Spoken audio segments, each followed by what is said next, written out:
ಓಂ ಸಾಯಿರಾಮ್. ಸ್ನೇಹಿತರೆ, ಯಾರೂ ಸಾಯಿ ಮಹಿಮಾ ವ್ಲಾಗ್ಸ್ಗೆ ಸಬ್ಸ್ಕ್ರೈಬ್ ಆಗಿಲ್ಲ, ದಯವಿಟ್ಟು ಅವರು ಸಬ್ಸ್ಕ್ರೈಬ್ ಮಾಡಿ ಮತ್ತು ಪಕ್ಕದಲ್ಲಿರೋ ಬೆಲ್ ಐಕಾನ್ನ ಪ್ರೆಸ್ ಮಾಡಿ.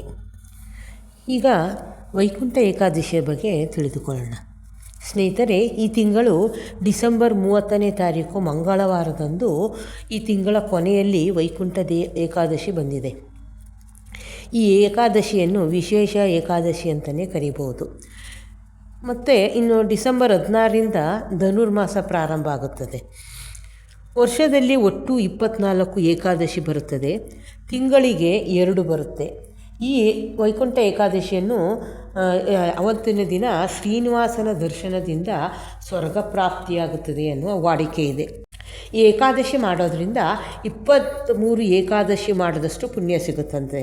ನೋಡಿ, ಅಂದಿನ ದಿನ ವಿಶೇಷವಾಗಿರುತ್ತೆ ಮತ್ತು ಸ್ವರ್ಗದ ಬಾಗಿಲು ತೆರೆದಿರುತ್ತೆ ಮತ್ತು ಮೋಕ್ಷ ಪ್ರಾಪ್ತಿಗೆ ಒಳ್ಳೆಯ ದಿನ ಅಂತಲೇ ಹೇಳ್ಬೋದು.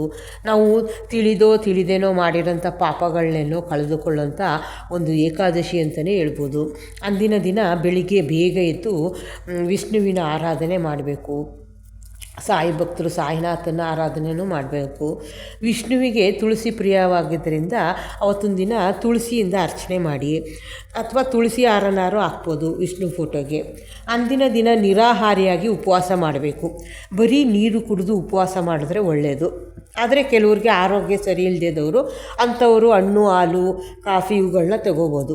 ಇನ್ನು ಕೆಲವರು ಬೆಳಗ್ಗೆಯಿಂದ ಉಪವಾಸ ಇದ್ದು ರಾತ್ರಿ ಫಲಹಾರ ತೆಗೆದುಕೊಳ್ತಾರೆ. ಆ ರೀತಿಯೂ ಮಾಡ್ಬೋದು. ಅವರವರ ಶಕ್ತಾನುಸಾರ ಮಾಡ್ಬೋದು. ಒಟ್ಟಿನಲ್ಲಿ ಉಪವಾಸ ಮಾಡಿ ವಿಷ್ಣು ಸಹಸ್ರನಾಮವನ್ನು ಮಾಡಿ ವಿಷ್ಣು ಸಹಸ್ರನಾಮವನ್ನು ಓದುವುದರಿಂದ ಪುಣ್ಯ ಪ್ರಾಪ್ತಿಯಾಗುತ್ತದೆ. ನಮ್ಮ ಎಷ್ಟೋ ಕರ್ಮಗಳೆಲ್ಲ ಕಳೆಯುತ್ತದೆ. ಮತ್ತು ಅಂದಿನ ದಿನ ಶ್ರೀನಿವಾಸನ ದೇವಸ್ಥಾನಕ್ಕೆ ಹೋಗಿ ಬನ್ನಿ. ಸಾಧ್ಯವಿಲ್ಲದವರು ವಿಷ್ಣುವಿನ ಅವತಾರ ರೂಪವಾದ ರಾಮ, ಕೃಷ್ಣ, ನರಸಿಂಹ, ಸಾಯಿನಾಥರು ಯಾವುದಾದ್ರು ಒಂದು ದೇವಸ್ಥಾನಕ್ಕೆ ಹೋಗಿ ಬನ್ನಿ. ಮತ್ತು ಅವತ್ತೊಂದು ದಿನ ಸಾಯಿ ಸ್ತವನ ಮಂಜರಿಯನ್ನು 3 ಬಾರಿ ಪಠಣೆ ಮಾಡಿ. ಇದರಿಂದ ಒಳ್ಳೆಯದಾಗುತ್ತೆ. ಅವತ್ತು ಓದಿ ನೋಡಿ ನಿಮಗೆ ಅದರ ಪರಿಣಾಮ ಗೊತ್ತಾಗುತ್ತೆ ಏನಾಗುತ್ತೆ ಅಂತ. ತುಂಬಾ ಒಳ್ಳೆಯದಾಗುತ್ತೆ. ಅವತ್ತು ಸ್ತವನ ಮಂಜರಿನ ನೀವು ಓದಿ, ಅವಕಾಶ ಮಾಡ್ಕೊಂಡು ಓದಲಿ, ತುಂಬ ಒಳ್ಳೆಯದಾಗುತ್ತೆ. ಇಂದಿನ ದಿನ ಮತ್ತು ಮನೆಯೆಲ್ಲ ಸ್ವಚ್ಛವಾಗಿಟ್ಕೊಳ್ಳಿ.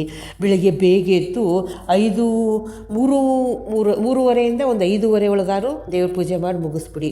ದೇವ್ರ ನೈವೇದ್ಯಕ್ಕೆ ಹಣ್ಣು ಕಾಯಿನಾರು ಇಟ್ಕೊಳ್ಳಿ. ನಿಮ್ಮ ಶಕ್ತಾನುಸಾರ.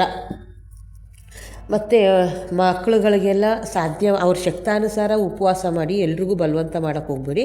ಅವ್ರವ್ರ ಆರೋಗ್ಯ ನೋಡ್ಕೊಂಡು ಮಾಡಿ. ದೇವಸ್ಥಾನಕ್ಕೆ ಹೋಗಿ ಬನ್ನಿ. ಈ ಏಕಾದಶಿ ಮಾಡೋದ್ರಿಂದ ಪುಣ್ಯ ಪ್ರಾಪ್ತಿಯಾಗುತ್ತದೆ. ಓಂ ಸಾಯಿರಾಮ್.